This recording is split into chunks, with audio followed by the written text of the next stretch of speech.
on va expliquer ce que sont les suites arithmétiques et géométriques. C'est pas très compliqué, mais il y a des formules bizarres qui font un peu peur dans les cours, alors on va essayer de rendre ces formules plus naturelles, plus intuitives. Voici un exemple de suite arithmétique. C'est quoi le principe? C'est qu'on passe toujours d'un terme au terme suivant, en rajoutant la même chose.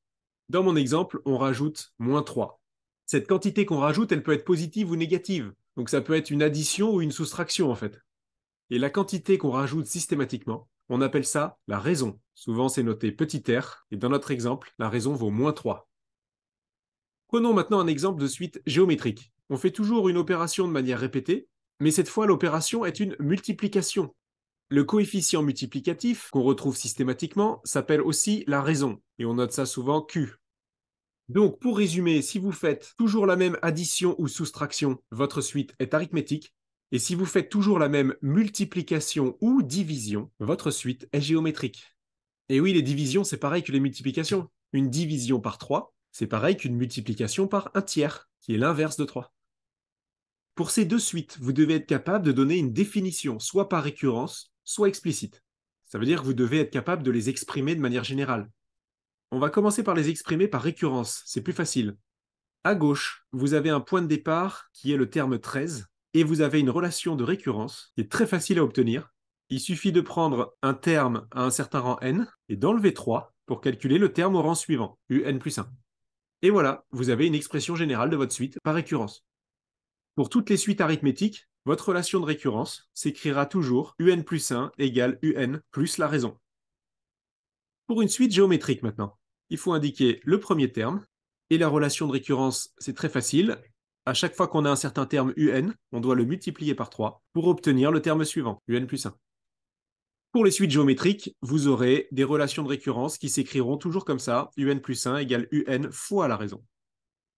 Maintenant commence la partie plus difficile. Vous devez être capable de donner une expression explicite de ces suites. Et c'est là où il faut remarquer une certaine régularité. Pour obtenir le deuxième terme 10, on a fait 13 moins 3. Pour obtenir 7, on a fait 13 moins 3 deux fois. Pour obtenir 4, on est parti de 13 et on a enlevé 3 trois fois, etc. Et avec ça, on peut remarquer le motif qu'on obtient systématiquement. On a toujours 13 au début, moins 3 fois un nombre. Et ce fameux nombre correspond toujours exactement au rang. Donc on peut généraliser. À chaque fois, on a fait 13 moins 3 fois le rang n. Et là, on a une définition explicite pour notre suite. Pour n'importe quelle suite arithmétique, vous aurez une définition explicite qui pourra s'écrire comme ça. U0 plus la raison fois le rang. Même si on soustrait 3 à chaque fois, il faut mettre un plus ici parce que le signe moins est contenu dans R. Regardons maintenant à droite ce qui se passe pour une suite géométrique. Pour calculer le deuxième terme, on est parti de 2 et on a multiplié par 3. Pour le terme suivant, on est parti de 2 et on a multiplié par 3 deux fois de suite. Pour le terme d'après, on multiplie par 3 trois fois de suite. Eh bien, on peut généraliser si on remarque le motif qui se répète. Et pour ça, on va compacter un peu. 3 fois 3, on peut dire que c'est 3 au carré. En dessous, on a 3 fois 3 fois 3, c'est-à-dire 3 au cube. En dessous, 3 puissance 4. Et les puissances, on les retrouve partout en fait. 3 puissance 1 ici, et même 3 puissance 0 tout en haut. À chaque fois, on part de 2 et on multiplie par 3 avec une certaine puissance. Et c'est là qu'il faut remarquer que cette fameuse puissance, à chaque fois, c'est exactement le rang n. Donc à chaque fois, on fait 2 fois 3 puissance n. Et si on généralise encore plus, pour toutes les suites géométriques, vous aurez toujours cette relation un égale u0 fois la raison puissance n. Et ça permet d'exprimer une suite géométrique de façon explicite. Maintenant, la petite subtilité qui embête tout le monde, c'est que les suites ne démarrent pas toujours au rang 0. Certaines suites sont définies sur n étoiles, par exemple, et donc elles commencent au rang 1.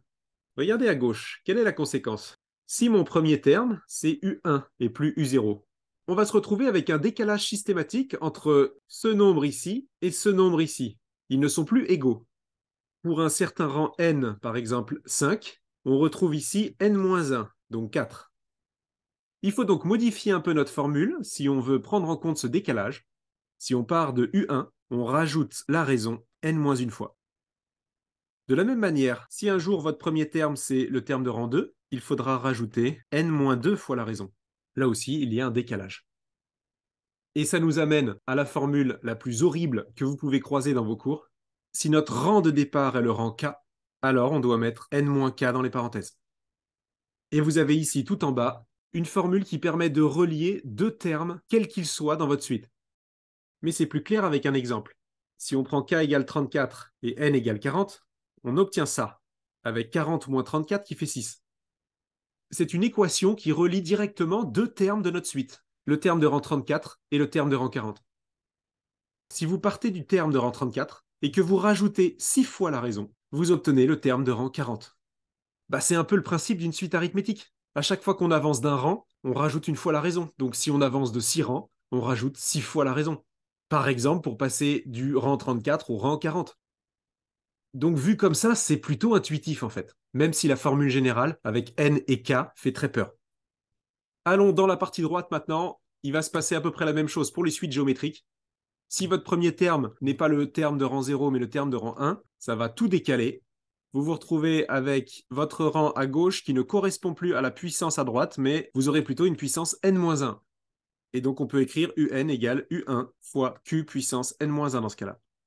Ou bien si votre premier terme c'est u2, il faudra le multiplier par q puissance n-2, et ainsi de suite. Ce qui nous amène à la formule la plus générale possible. Si vous partez du rang k, il faudra multiplier par q puissance n-k. Prenons un exemple.